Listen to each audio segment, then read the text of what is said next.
సహోదరులందరికీ మన ప్రభు నామమున ప్రేమ వందనాలు తెలియజేస్తూ ఉన్నాను.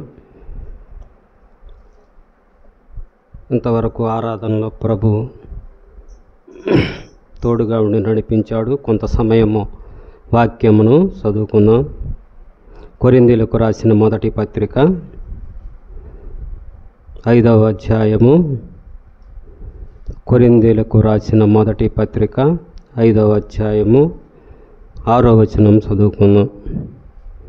మీరు అతిశయపడుట మంచిది కాదు.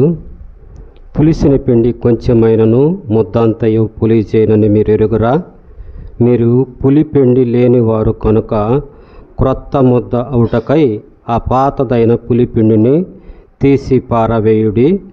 ఇంతేకాక క్రీస్తు అను మన పస్కా పశువు వధింపబడెను.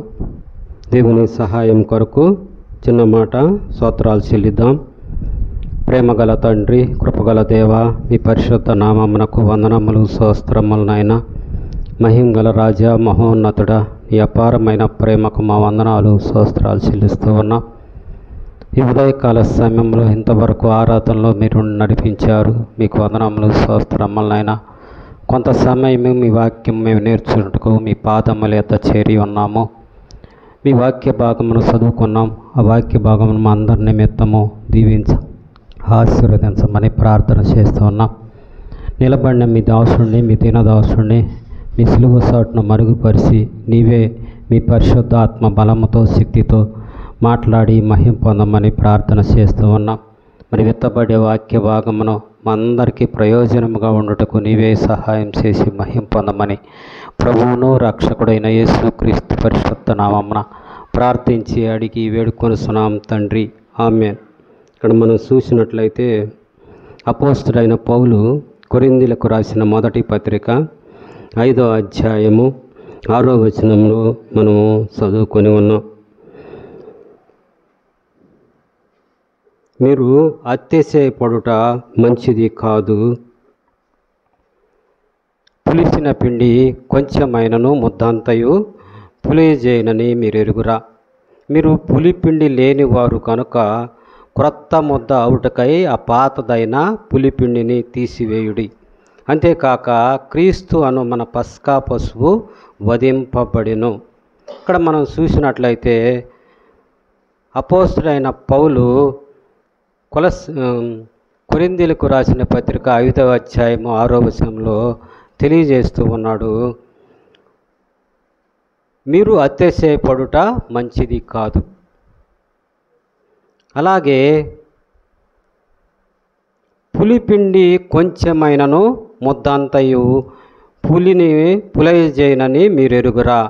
ఇక్కడ మనం పులిసిన పిండి అంటే మనం ఆలోచన చేసినట్లయితే పులిసిన పిండి పాపము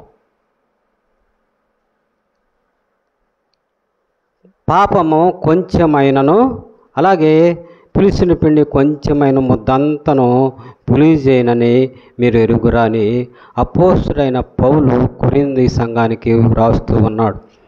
మనము ఆలోచన చేసినట్లయితే మీరు అతిశయపడుట మంచిది కాదు.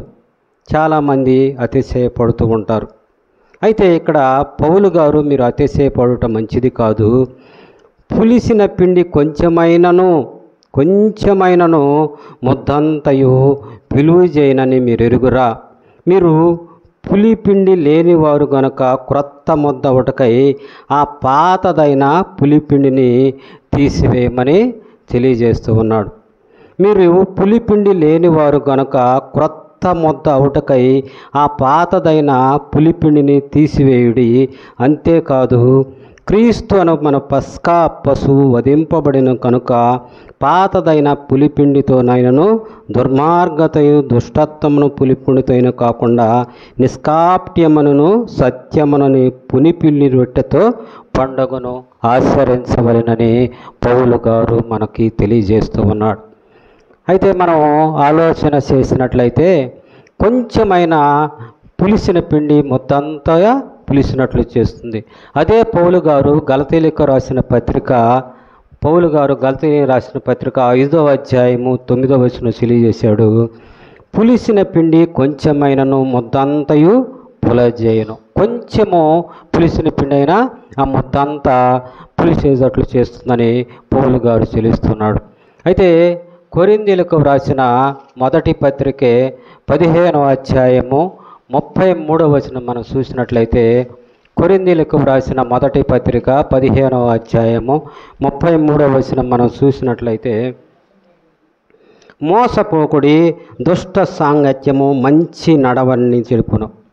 దేవుడు సెలవిస్తూ ఉన్నాడు, మోసపోకుడి, దుష్ట సాంగత్యము మంచి నడవడిని చెరుపుతుంది. ఎలాగా కొంచెము పులిసిన పిండి ముద్దంతా అలాగే పులిసేటట్టు చేస్తుందో, ఇక్కడ మనము మోసపోతూ ఉన్నాం. దుష్ట సాంగత్యము మంచి నడవడిని చెరుపుతుంది. అందువల్ల ఏంటంటే దుష్ట సాంగత్యం మనకి పోకూడదని పౌలు గారు తెలియజేస్తున్నాడు. ఇక్కడ మనం చూసినట్లయితే మనము నిర్గమాకాండంలో మన ప్రభువు ఐగుప్త బానిసత్వంలో 430 సంవత్సరములు ఇశ్రాయేలు ప్రజలు బానిసలుగా ఉన్నప్పుడు ఆయన ఆ ఐగుప్త దేశం మీద 10 తీర్పులు ప్రకటించి వారి వాగ్దాన భూమి అయిన కనాను దేశమునకు నడిపించాడు. అప్పుడు వారికి ఆజ్ఞాపించాడు. నిర్గమాకాండము 12వ అధ్యాయము మనము చూస్తాము. పస్కా బలిగా ప్రభువు ఆ రాత్రి ఆయన నిర్గమాకాండము 12వ అధ్యాయము మనం చూసినట్లయితే 14వ వచనం మనం చూసినట్లయితే, నిర్గమాకాండము 12వ అధ్యాయం 14. కాబట్టి ఈ దినము మీకు జ్ఞాపకార్థమైన దగును, మీరు యెహోవాకు పండగగా దాన్ని ఆచరింపవలెను, తరతరములకు నిత్యమైన కట్టడగా దాన్ని ఆచరింపవలెను. 7 దినములు పులియని రొట్టెలను తినవలెను. మొదటి దినమున మీ ఇండ్లలో నుండి పొంగినది పారవేయవలను. మొదటి దినం మొదలుకొని 7వ దినం వరకు పులిసిన దాన్ని తిను ప్రతి మనుష్యుడు ఇశ్రాయేల్లో నుండి కొట్టివేయబడును. ఇక్కడ దేవుడు వారికి 9 తీర్పులు ప్రకటించాడు. అలాగే 10వ తీర్పు పస్కా బలి పశువుగా మన ప్రభువు వారిని అర్పించాడు. మనం చూసినట్లయితే 430 సంవత్సరంలోనూ ఐగుప్త బానిసత్వంలో ఉన్నప్పుడు ఆయన మోషే అహరోన్ను ఏర్పాటు చేసి ఆ ఫరో దగ్గరకు పంపించి ఇశ్రాయేలు ప్రజలను బానిసత్వంలో నుంచి ఆయనను విడిపించాలని ఆయన ప్రతి తీర్పులు ప్రకటించినప్పటికీ వారు ఫరో కఠిన హృదయం కలవాడై వారిని ఇశ్రాయేలు ప్రజలను పంపటానికి వీలు పడినప్పుడు ఆయన పస్కా బలిగా ఆయన అర్పించబడ్డాడు. ఆ రాత్రి మీరు ఒక ఏడాది మగ గొర్రె పిల్ల అదే మనం అంటాం కదా, అది తీసుకొని దాన్ని 14 రోజులు పరీక్షించి దాన్ని మీకు కుటుంబానికి సరిపడా ఒక మగది గొర్రెను వధించి దాని రక్తమును మీరు నిలువు కమ్మకు అడ్డకమ్మకు రాసుకోండి. ఆ రాత్రి మరణదోత మీ గృహమును దాటిపోతుంది. ఏదైతే ఆ రక్తము ప్రోక్షించబడకుండా రాయకుండా ఉంటుందో ఆ గృహములో జ్యేష్ఠ కుమారుడు చనిపోతాడు అని 10వ తీర్పు ప్రకటించాడు. అలాగా ఇశ్రాయేలు ప్రజలు ఆశ్రయించి వారి గృహములో ఏ జ్యేష్ఠపుత్రుడు నశించిపోకుండా వారందరూ కాపాడబడ్డారు. మరణదోత అక్కడికి వచ్చేలేకి ఆయన రక్తము ప్రోక్షించబడింది కనుక ఆ గృహము దాటిపోయింది. ఏ గృహముకైతే ఆ రక్త పోషణ లేదో ఆ గృహములో జ్యేష్ఠ కుమారుడు చనిపోయాడు. అందువల్ల ఏంటంటే ఆ ఇశ్రాయేలు ప్రజలు మీరు ఇది జ్ఞాపకార్థముగా మీరు పస్కా బలిని మీరు ఆచరించాలి. పులిని రొట్టెను మీరు తినటానికి లేదు. ఒకవేళ పులిని రొట్టెను మీరు తిన్నట్లయితే ఇశ్రాయేలు సమాజంలో నుంచి మీరు కొట్టివేయబడతారని దేవుడు వారికి ఆజ్ఞాపించినట్లుగా పౌలు గారు ఆ ఉదంతమును ఇక్కడ ఉదాహరిస్తూ మీరు పస్కా బలి వధించబడి ఉన్నది కనుక మీరు పులిసిన పిండితో మీరు ఏమీ చేయకుండా మీలో ఉన్న పులిసిన దాన్ని తీసివేసుకొని మీరు పరిశుద్ధంగా జీవించమని ఇక్కడ మనకి తెలియజేస్తూ ఉన్నాడు. అయితే మనం చూసినట్లయితే లేవి కాండము అలాగా మనము పరిశుద్ధంగా జీవించకుండా, అంటే పులిసిన పిండి అంటే పాపం కదా, మనలో ఏదైనాను పాపము ఉన్నట్టయితే, దేవునికి విరోధమైన పాపము ఉన్నట్లయితే మనకు నష్టము జరుగుతుంది. దానివలన మనం ఎంతో నష్టపోతామని దేవాది దేవుడు మనకి ఆయన అనేక భక్తులను ఆయన మన గ్రంథములో లిఖించాడు. ఎందుకంటే దేవుడు పరిశుద్ధుడు. దేవుడు మనల్ని పిలుచుకున్నాడు, మనల్ని ఏర్పరుచుకున్నాడు. అట్లాటప్పుడు మనం ఏంటంటే ఆయనకు తగు రీతిగా, ఆయన పరిశుద్ధుడు కనుక మనము పరిశుద్ధంగా జీవించాలి. అందువల్ల ఏంటంటే మనల్ని ఆయన కుమారులుగా కుమార్తెలుగా ఏర్పాటు చేసుకున్నాడు కనుక ఆయనకి ఇష్టమైన కుమారుడుగా కుమార్తెలుగా మనము ఉండాలి. కాబట్టి మీరు పులిసిన పిండిగా ఉండకుండా మీరు పరిశుద్ధంగా ఉండమని దేవుడు మనకు సెలవిస్తూ ఉండగా, అయితే మనం చూసినట్లయితే ఇక్కడ యాకోబు పత్రికలో మనం చూస్తాము 4:4 యాకోబు పత్రిక 4:4 చూసినట్లయితే, ఏలయనగా ఈ లోక స్నేహము దేవునితో వైరమని మీరు ఎరుగురా. అంటే లోక స్నేహంతో మనం చేసినట్లయితే మనకు నష్టం ఉంటుంది. యాకోబు పత్రిక 4:4 వ్యభిచారులారా, ఈ లోక స్నేహము దేవునితో వైరమని మీరు ఎరుగురా. కాబట్టి ఎవడను ఈ లోకముతో స్నేహము చేయగలనో వాడు దేవుడికి శత్రువగును. మనము లోకమును ప్రేమించినట్లయితే, లోకములో ఎవరున్నారు? అపవాది ఉన్నాడు. లోకములో అపవాది ఉన్నాడు కనుక మనము అపవాదిని ప్రేమించినట్లయితే మనము దేవునికి శత్రువవుతాం. ఇక్కడ యాకోబు భక్తుడు తెలియజేస్తూ ఉన్నాడు, మీరు లోకముతో మీరు సాంగత్యం చేయొద్దు, లోకమును ప్రేమించవద్దు. అలాగా ప్రేమించినట్లయితే మీకు నష్టం ఉన్నది, మీరు దేవునికి శత్రువులు అవుతారని తెలియజేస్తున్నాడు. అలాగే కొరింథీయులకు రాసిన 6వ పత్రిక, కొరింథీయులకు రాసిన 2వ పత్రిక 6వ అధ్యాయము, కొరింథీయులకు రాసిన 2వ పత్రిక 6వ అధ్యాయము 14-15 వచనం మనం చూసినట్లయితే, మీరు అవిశ్వాసులతో జోడుగా ఉండకుడి, నీతికి దుర్నీతితో ఏమి సామగత్యము, వెలుగునకు చీకటితో ఏమి పొత్తు, క్రీస్తునకు బెలియాలతో ఏమి సంబంధము, అవిశ్వాసతో విశ్వాసికి పాలెక్కడివి, దేవుని ఆలయములకు విగ్రహములకు ఏమి పొందిక. మనము జీవము గల దేవుని ఆలయమై ఉన్నాము. మనం ఎవరిమి? జీవము గల దేవుని ఆలయమై ఉన్నాము. పౌలు గారు ఇక్కడ తెలియజేస్తున్నాడు, మీరు అవిశ్వాసులతో జోడుగా ఉండకండి. అలాగే నీతికి దుర్నీతితో ఏమి సాంగత్యము, వెలుగుకు చీకటితో ఏమి పొత్తు, క్రీస్తుకు బెలియాలతో ఏమి సంబంధము, అవిశ్వాసతో విశ్వాసికి పాలెక్కడ, దేవుని ఆలయమునకు విగ్రహంతో ఏం పొందిక. అంటే మనము గతములో లోకములో జీవిస్తూ ఉన్నాం, వీటన్నిటి నుంచి విడుదల పొందాం. ఎందుకంటే ఆయన రక్త పోషణ కిందకు మనకు వచ్చాం కాబట్టి, ఆయన రక్తముతో మనల్ని కడిగి మనల్ని నూతన సృష్టిగా చేశాడు కాబట్టి ఇంకా మనము వాడితో మనకి పాలు పొందలేవు, వాడితో మనము సాంగత్యం చేయటానికి వీల్లేదని అపోస్తుడైన పౌలు తెలియజేస్తూ ఉన్నాడు. అలాగా మనము ఉండకూడదు. మనం చూసినట్లయితే లేవీ కాండము 10వ అధ్యాయము 1వ వచనం 2వ వచనం మనం చూసినట్లయితే, లేవీ కాండము 10వ అధ్యాయము 1-2 వచనాలు మనం చూసినట్లయితే, అహరోను కుమారులైన నాదాబు అబీహులు తమ తమ ధూపార్తులను తీసుకొని వాటిలో నిప్పులుంచి వాటి మీద ధూప ద్రవ్యము వేసి యెహోవా తమకు ఆజ్ఞాపింపని వేరొక అగ్నిని ఆయన సన్నిధికి తేగా, యెహోవా సన్నిధి నుండి అగ్ని బయలుదేరి వారిని కాల్చివేసెను. వారు యెహోవా సన్నిధిని మృతి నొందిరి. ఇక్కడ మనం చూసినట్లయితే అహరోను కుమారులకి ఆయనకు దేవుని మందిరంలో యాజకత్వం చేసే భాగ్యము దేవుడు అనుగ్రహించాడు. అయితే ఇక్కడ అహరోను కుమారులైన నాదాబు అబీహులు తమ తమ ధూపార్తులను తీసుకొని వాటిలో నిప్పులుంచి వాటి మీద ధూపద్రవ్యం వేసి యెహోవా తమకు ఆజ్ఞాపింపని వేరొక అగ్ని తెచ్చారు.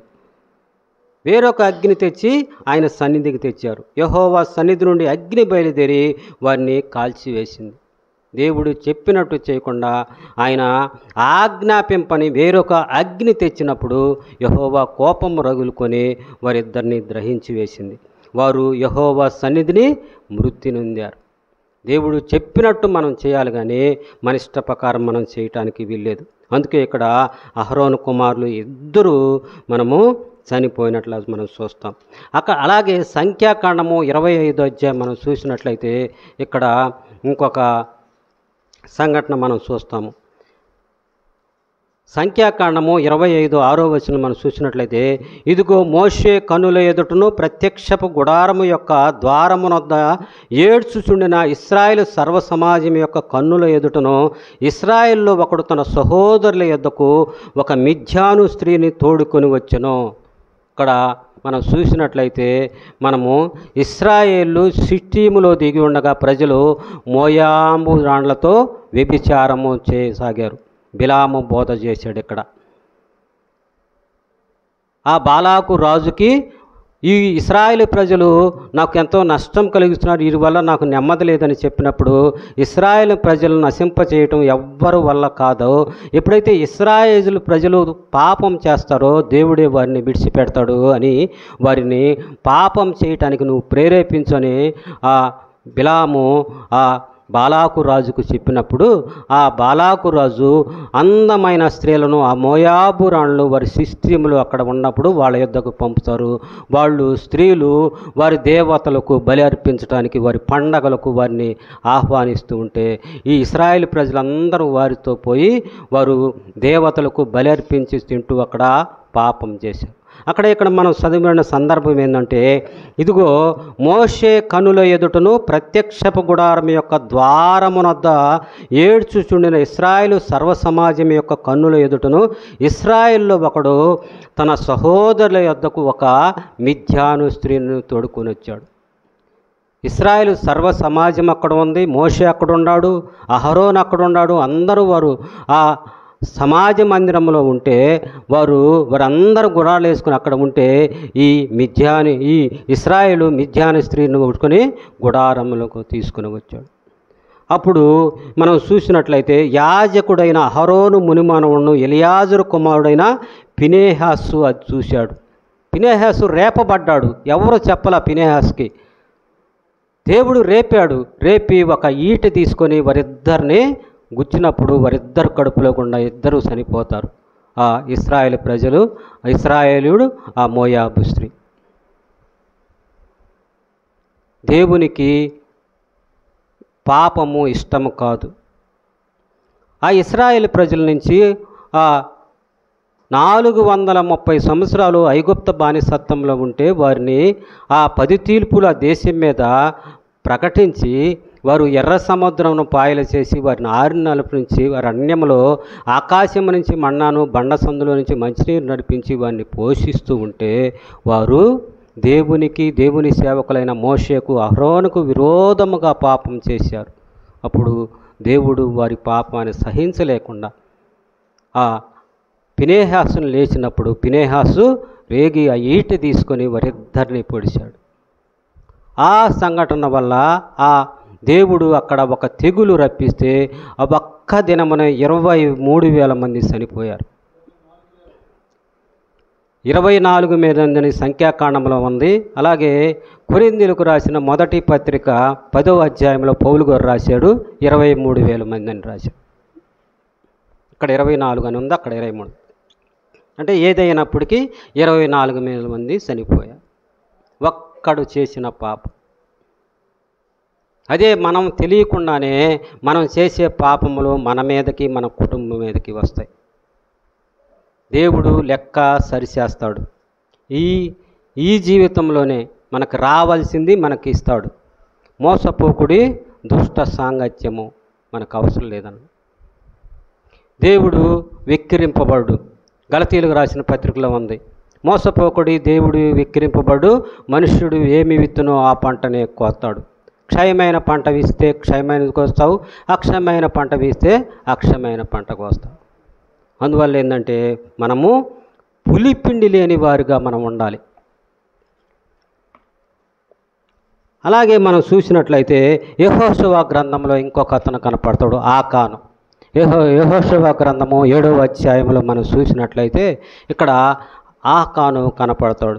ఈయన శబిదమైన దాంట్లో కొంత తీసుకున్నాడు. 7వ అధ్యాయము యెహోషువ గ్రంథము 7వ అధ్యాయం మనం చూసినట్లయితే శబితమైన దాని విషయంలో ఇశ్రాయేలు తిరుగుబాటు చేసి ఎట్లనగా యోధా గోత్రములో జరాహు మునిమానవును జబ్దీ మనమును కర్మీ కుమారుడైన ఆకాను శబితమైన చేయబడినదో కొంత తీసుకొనిన గనుక యెహోవా ఇశ్రాయేలు మీద కోపించెను.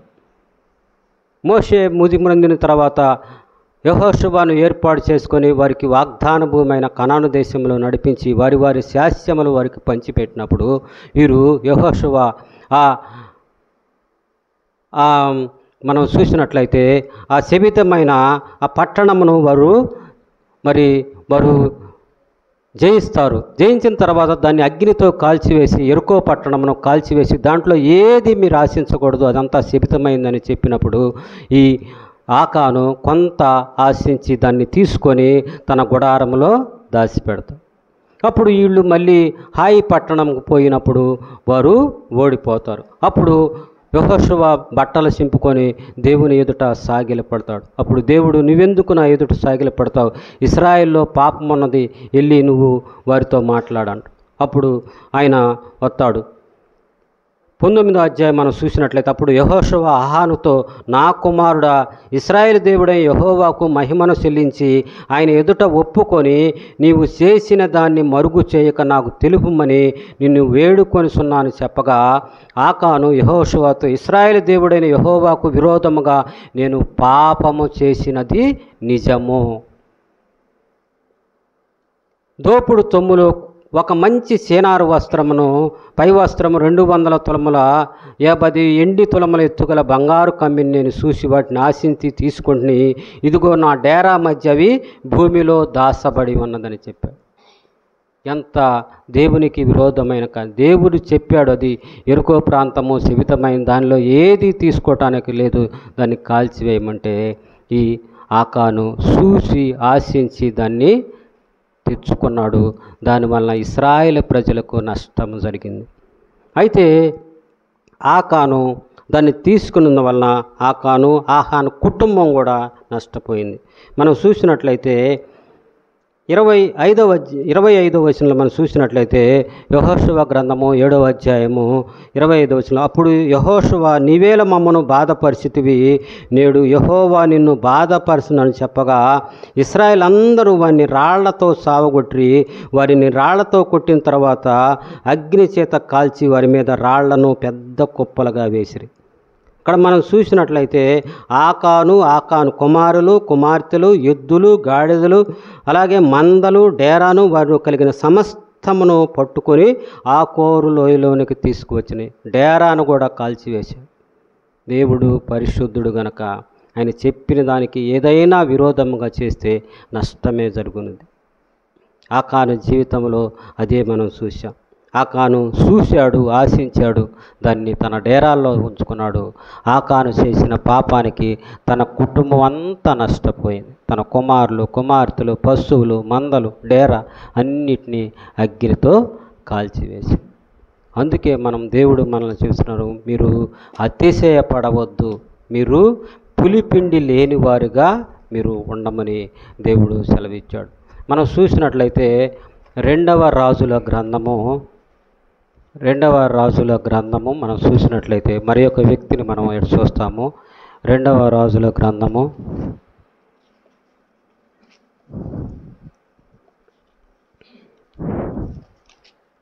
5వ అధ్యాయము. ఇక్కడ మనకు గేహాజీ కనపడతాడు.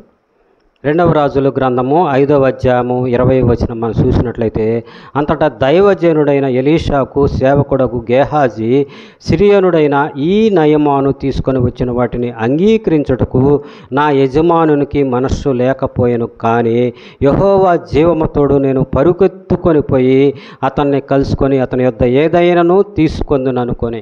ఇక్కడ మనం చూసినట్లయితే ఇక్కడ ఎలీషా సేవకుడైన గేహాజీ మనకు కనపడతాడు. ఏలియా దగ్గర శిష్యుడిగా ఎలీషా ఉన్నాడు. మనము ఎలీషా గురించి మనం చూస్తాము. ఏలియా చేతుల మీద 8 సంవత్సరములు నీళ్లు పోస్తూ ఆయనకు శిష్యుడిగా ఉన్నాడు. అయితే ఏలియా 7 అద్భుతాలు చేశాడు. ఎలీషా దాదాపు 14 అద్భుతాలు చేశాడు. మరి గేహాజీ ఎన్ని చేయాలి? మరి 14 అన్నా చేయాలి, లేకపోతే 28 అద్భుతాలు చేయాలి. కానీ గేహాజీ ఇవేమి చేయలా, తన కుటుంబాన్నంతటికీ కుష్టు తెచ్చుకున్నాడు. ఎందుకంటే దేవుడికి విరోధముగా పాపం చేశాడు.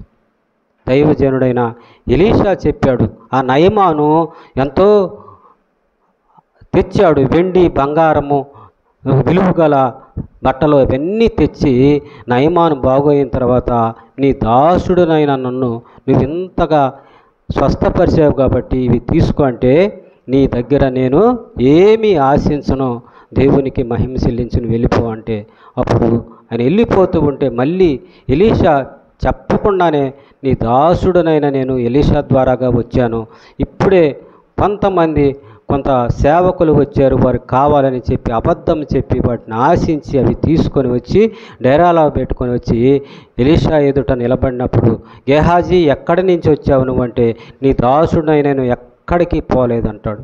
అప్పుడు ఎలీషా అంటాడు, నీవు ఆ గుర్రము దిగి ఆ మనుష్యుడు నీతో వచ్చినప్పుడు నా ఆత్మ నీతో రాలేదా అని, నీవు ఆ వస్త్రములు వాటినే నన్ను వాసించేది, నీతో పాటు కుష్టిని కూడా తీసుకుంటే ఆ క్షణంలోనే కుష్టి వచ్చి దేవుని ఎలీషా దగ్గర నుంచి వెళ్ళిపోతాడు. ఒక్కడు చేసిన పాపం కుటుంబం అంతకి వచ్చింది. అందుకే మనలో ఏ పాపము ఉండటానికి వీల్లేదు. మనము దేవుడు పరిశుద్ధుడు గనక మనల్ని పరిశుద్ధంగా ఉండమంటున్నాడు. అందువల్ల ఏంటంటే మనము పరిశుద్ధంగా ఉండాలి. మనం చూసినట్లయితే అలాగా ఉన్నాడు. మనము మత్తయి సువార్తలో మనం ప్రభువు ఆయన శరీరధారిగా ఉన్నప్పుడు ఆయన శాస్త్రులు పరిశీలన గురించి చెప్పాడు. శాస్త్రులు పరిశీలన గురించి మత్తయి సువార్త 16వ అధ్యాయము, మత్తయి సువార్త 16వ అధ్యాయము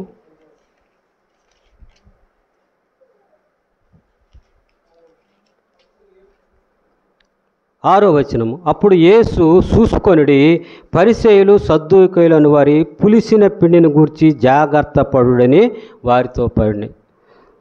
వారితో చెప్పాడు తన శిష్యులతో. పరిసయ్యులు సద్దూకయులు వారిని గురించి దేవుడు రాయించాడు. అలాగే 16వ వచనం మళ్ళీ చివరిలో అంటాడు ఆయన, 11వ వచనంలో పరిసయ్యులు సద్దూకయులను వారి పులిసిన పిండిని గూర్చి జాగ్రత్త పరుడని చెప్పాను. ఈ పరిసయ్యులు శాస్త్రులు ఎలాంటి వారంటే, అదే మత్తయి సువార్తలో 23వ అధ్యాయంలో దేవాది దేవుడు వ్రాయించాడు.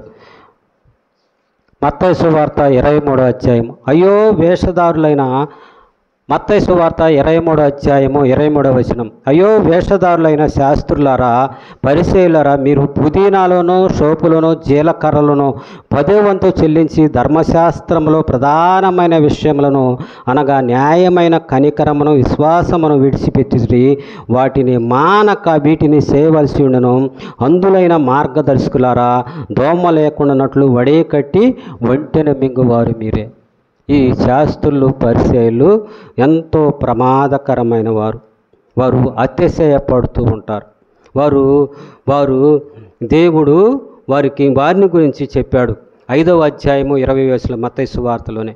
మీరు శాస్త్రులు పరిసయ్యుల నీతి కంటే అధికమైతేనే మీరు పరలోక రాజ్యమునకు వారసులు అని మీరు సెలవిచ్చాడు. అలాగే 25వ వచనంలో అంటున్నాడు, అయ్యో వేషధారులైన శాస్త్రులారా, పరిసయ్యుల, మీరు గిన్నెయు పళ్ళెమును వెలుపట శుద్ధి చేయుదురు కానీ అవి లోపల దోపుతోనూ అజేంద్రత్వమును నిండి గుడ్డి పరిసయ్యుడా, గిన్నెయు పళ్ళెము వెలుపట శుద్ధిగా ఉన్నట్టుగా ముందు వాటి లోపల శుద్ధి చేయండి. వాళ్ళ హృదయం అంతా అంతరంగమంతా వారు అతిశయపడుతూ ఉంటారు, వారు వేషధారణగా ఉంటారు. వారిని దేవుడు అన్నాడు, మీరు అదే మత్తయి సువార్తలు అంటారు, వారు సున్నము కొట్టిన గోడ సమాధి అంటాడు. అంటే సమాధి పైకి సున్నము కొట్టి ఎంతో అలంకరణగా ఉంటుంది, లోపలన్నా కుళ్ళు ఎముకలు అవన్నీ ఉంటాయి. వారి హృదయం కూడా అందుకే వారు అసూయ కపటంతోనే మన ప్రభువుని వారు సిలువ చేశారు. వారితో మీరు జాగ్రత్త అని దేవుడు, వారి నీతి కంటే మీ నీతి అధికమైతేనే మీరు పరలోకమునకు రాజ్యమునకు వారసులు కారు అని మనకు సెలవిచ్చాడు. అలాగే రోమా అపోస్తులైన పౌలు రోమీయులకు వ్రాసిన పత్రిక మనం చూసినట్లయితే 11వ అధ్యాయము అపోస్తులైన పౌలు రోమీయులకు వ్రాసిన పత్రిక 11వ అధ్యాయము 16వ వచనం మనం చూసినట్లయితే, ముద్దలో మొదటి పిడికడు పరిశుద్ధమైనదైతే ముద్దంతయు పరిశుద్ధమే, వేరు పరిశుద్ధమైతే కొమ్ములను పరిశుద్ధములే. ఇక్కడ మనం చూసినట్లయితే పౌలు గారు ఇక్కడ సెలవిస్తూ ఉన్నాడు, ముద్దలో మొదటి పిడికడు పరిశుద్ధమైనదే, ముద్దంతయు పరిశుద్ధంగా ఉండాలి. వేరు పరిశుద్ధమైతే కొమ్మలను పరిశుద్ధం. మనం ఏంటంటే దేవుని మనల్ని పిలుచుకున్నాడు, మనల్ని పరిశుద్ధపరిచాడు, మనల్ని మహింపరిచాడు కనుక మనలో పులిసిన పిండి ఏది ఉండటానికి లేదు. పులిసిన పిండి అంటే పాపము. కొంచెము పాపము మనల్ని భ్రష్టత్వంలోకి నిలిచింది. కొంచెము పాపము, ఈ కొంచెము పులిసిన పిండి ముద్దంతా ఎలాగా పులిసేటట్టు చేస్తుందో మనము అలాగా ఉండకూడదు. మనలో ఏ పాపము ఉండకూడదు. అందుకే పౌలు గారు ఇక్కడ కొంచెము ముద్ద, మొదటి ముద్ద పరిశుద్ధమైనతే ముద్దంతా పరిశుద్ధమవుతుందని సెలవిచ్చాడు. అలాగే మనము ఇక్కడ ఒక వ్యక్తిని చూస్తాము. హెబ్రీయులకు రాసిన పత్రిక 11వ అధ్యాయము, హెబ్రీయులకు రాసిన పత్రిక 12వ అధ్యాయము 16వ వచనం మనం చూసినట్లయితే, హెబ్రీయులకు రాసిన పత్రిక 12వ అధ్యాయము 16వ వచనం, ఒక్క పూట కూటి కొరకు తన జ్యేష్ఠత్వపు హక్కు నమ్మిన ఏశావు వంటి భ్రష్టుడైనను వ్యభిచారైనను ఉండునేమో అని జాగ్రత్తగా చూసుకొనుడి. ఏశావు ఆ తర్వాత ఆశీర్వాదము పొందకోరి కన్నీళ్లు విరుచుతూ దానికోసము శ్రద్ధతో వెతికినను మారు మనసు పొంద అవకాశము దొరకక విసర్జింపబడినని మీరు ఎరుగుదురు. ఇక్కడ మనం చూసినట్లయితే ఏశావును గురించి పరిశుద్ధాత్మదేవుడు సెలవిచ్చాడు. ఒక్క పూట కొరకు తన జ్యేష్ఠత్వపు హక్కును అమ్ముకున్న ఏశావు వంటి భ్రష్టుడు వ్యభిచారని సెలవిచ్చాడు. అలాగే ఆయన తర్వాత ఆశీర్వాదం పొందకోరాడు, కన్నీరు విరిచాడు, కానీ ఆయన ఆశీర్వాదము పొందకుండా మారు మనసు పొంద అవకాశం దొరక్క విసర్జింపబడినని మీరు తెలుసు కదా, మీరు ఎరుగుదురు కదా అని అపోస్తుడైన పౌలు సెలవిస్తూ ఉన్నాం. మనము ఈ భక్తుల జీవితాలన్నింటినీ మనం పరిశీలించినప్పుడు వీరిలో పాపము వలన వీరు దేవునికి విరోధమైపోయారు. వారు దేవుని బిడ్డలే, దేవుని చేత ఏర్పాటు చేసుకున్న వారే, వారందరూ దేవుని సంకల్పం చొప్పున నడిపించబడి వారే. కానీ వారిలో కొంచెము పాపం ఉండటం వలన వారు దేవునికి విరోధమైన కార్యం చేసి దేవుని సన్నిధిలో నుంచి వెళ్ళగొట్టబడ్డారు. అహరోను కుమారులు అలాగే చేశారు, ఆకాను అలాగే చేశాడు, గేహాజీ అలాగే మనం చూస్తూ ఉన్నాం. అలాగా మనము ఉన్నట్లయితే మనకి నష్టము జరుగుతుందని అపోస్తుడైన పౌలు మనకు తెలుస్తున్నాడు. అదే మనం చదువుకున్న భాగము కొరింథీయులకు రాసిన 5వ అధ్యాయము 6వ వచనంలో, మీరు అతిశయపడుట మంచిది కాదు, పులిసిన పిండి కొంచెమైనను ముద్దంతయు పులిజేనని మీరు ఎరుగురా, మీరు పులిపిండి లేనివారు కనుక కొత్త ముద్ద ఉడకై ఆ పాతదైన పులిపిండిని తీసివేయుడి. అంతేకాదు క్రీస్తును మన పస్కా పశువు వధించబడినాం. మన ప్రభువు పస్కా పశువుగా వధింపబడ్డాడు. మన మీద ఉన్న పాపాన్ని తీసివేయటానికి, మన మీద ఉన్న దోషాన్ని తీసివేయటానికి, మన మీద ఉన్న అతిక్రమమును తీసివేయటానికి, మనకు రావాల్సిన శాపమును తీసివేయటానికి ఆయన పస్కా పశువుగా కల్వరి శిలువలో సర్వలోక పాప పరిహారార్థ బలిగా ఆయన తన్ను తాను అర్పించుకున్నాడు. మనందరి పాప దోష శిక్ష తండ్రి ఆయన మీద మోపినప్పుడు ఆయన శాపగ్రస్తుడయ్యాడు. ఆయన తండ్రి ఎదుట లేత మొక్కవలే పెరిగిన ఆయన ఎండిన భూమిలో చిల్ల పెంకువయ్యాడు. ఆయన చేతుల్లో మేకులు, కాళ్ళల్లో మేకులు, తల మీద ముళ్ళ కిరీటము, పక్కలో బల్లెపోటు, ఇవన్నీ మన నిమిత్తము ఆయన పొందాడు. ఆయన ముఖం మీద ఉమ్మివేసి అవమానించారు. ఆయన పరిశుద్ధుడు, ఆయన ఏ పాపం లేనివాడు. అయినప్పటికీ మనల్ని విమోచించడానికి, మనల్ని రక్షించటానికి ఆయన పస్కా బలి పశువుగా ఆ కల్వరి శిలువలో 2000 సంవత్సరాల క్రితము ఆ గొల్గొతా కొండ మీద, ఆ భూమికి ఆకాశముకు మధ్య ఆయన ఎర్రని ఎండలో ఆయన అర్పించుకున్నాడు. ఎందుకంటే మనందరము విమోచించబడాలని, మనందరము రక్షించబడాలని, మన మీద ఉన్న పాపము తీసివేయటానికి ఆయన ఆ కల్వరి శిలువలో తన పరిశుద్ధ రక్తమంతా కార్చి చనిపోయి సమాధి చేయబడి తిరిగి 3వ దినాన మృత్యుంజయుడికి లేచాడు. ఆయన మరణము పునరుద్ధానము మనకు రక్షణ కలుగు చేసింది, మనకు నిరీక్షణ కలుగు చేసింది. అందుకే మనము మన పాపము దోషము అంతా కొట్టివేయబడింది కాక ఇంకా మనలో ఏ పాపము ఉండటానికి వీల్లేదు.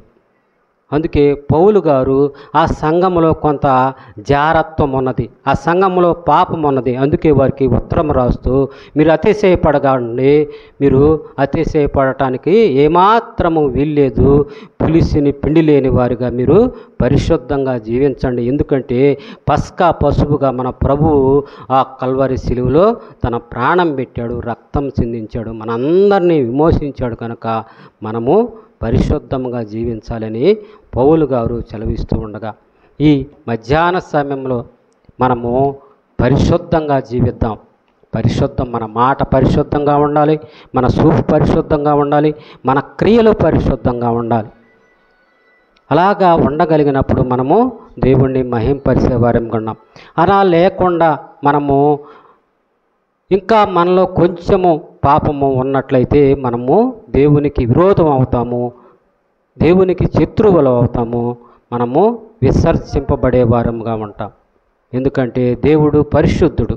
ఆయన 1 పేతురు రాసిన పత్రిక 1:24 అంటాడు, నేను పరిశుద్ధుడును, మీరు పరిశుద్ధంగా ఉండమని సెలవిచ్చాడు. పరిశుద్ధత లేకుండా ఎవ్వడు దేవుణ్ణి చూడలేడు. అంటే మనము దేవుణ్ణి చూడాలంటే ఆయన సన్నిధిలో ఉండాలి కదా. ఆయన సన్నిధిలో ఉండాలంటే నువ్వు పాపంతో ఉంటే ఆయన సన్నిధికి వెళ్ళలేవు. అందుకే నువ్వు నీ పాప దోష శిక్ష యావత్తు ఆయన భరించి నీకు విడుదల ప్రసాదించాడు కనుక ఇక పాపం చేయకుండా నీవు పరిశుద్ధంగా జీవించినప్పుడు దేవుణ్ణి మహిమకరంగా జీవిస్తావు, నీకు మేలు జరుగుతుంది, నువ్వు ఎత్తబడే గుంపులో ఉంటావు. ఒకవేళ నువ్వు ఈ లోకయాత్ర ముగించే దేవుని సన్నిధిలో కనురెప్పపాటులో దేవుని సన్నిధిలో ఉంటావు. అట్టి భాగ్యము దేవుడు మనందరికీ అనుగ్రహించునుగాక. చిన్న మాట ప్రార్థన చేద్దాం. ప్రేమగల తండ్రి, కృపగల దేవ, ఈ పరిశుద్ధ నామమునకు వందనములు, స్తోత్రములనైనా. మరి ఈ మధ్యాహ్న సమయంలో కొరింథీయులకు రాసిన పత్రిక ప్రభా 5వ అధ్యాయం 6వ వచనం ద్వారా నువ్వు మాట్లాడే ప్రభా, మీరు పులిపిండి లేనివారు కనుక మీరు అతిశయపడటానికి ఏమాత్రము వీల్లేదు, మీరు పులిపిండి లేనివారుగా మీరు ఉండండి అని మీరు సెలవిచ్చావు. మా కొరకు కల్వరి శిలువలో ప్రభా పస్కా బలిగా మీరు అర్పించుకున్నారు. మా పాప దోష శిక్ష యావత్తును మీరు కొట్టివేసి మాకు విడుదల ప్రసాదించారు, మాకు రక్షణ అనుగ్రహించారు. మీకు వందనములు, స్తోత్రాలు. ఈ రక్షణ ఊరికే రాలేదు ప్రభా, దాని కొరకు నీ ప్రాణమును ఖైదనముగా చెల్లించావు. నీకు వందనములు, స్తోత్రములైనా. మరి భక్తులు కొంత జీవితాలను మీరు మా ముందుంచారు ప్రభా, వారందరూ ప్రభా కొంత పాపము వారిలో ఉంచుకొని ప్రభా వారు మీ సన్నిధి నుంచి గెంటివేయబడ్డారు, నశించారు ప్రభా. మేమైతే ప్రభా నీ కృప ద్వారాగా ప్రభా మీ సన్నిధిలో ఉన్నాం ప్రభా. మాలో ఇంకా ఏమైనానో ప్రభా పులిసిని పిండి ఉంటే తీసివేసి నైనా మీకు మహిమకరంగా మాకు మెలుకరంగా జీవించుటకు సహాయం చేసి మహిమ పొందమని వేడుకుంటూ ఉన్నాం. చేరి వచ్చిన ప్రియ సంగమును బట్టి మీకు వందనములు, స్తోత్రములు చెల్లిస్తూ విత్తబడిన వాక్య భాగమును మీరు నీరు కట్టి ఫలం చేసి నీవే మహిమ ఘనత ప్రభావం పొందుమని మా ప్రభువును మా రక్షకుడైన యేసు క్రీస్తు పరిశుద్ధ నామమున ప్రార్థించి అడిగి వేడుకొనుచున్నాం తండ్రి.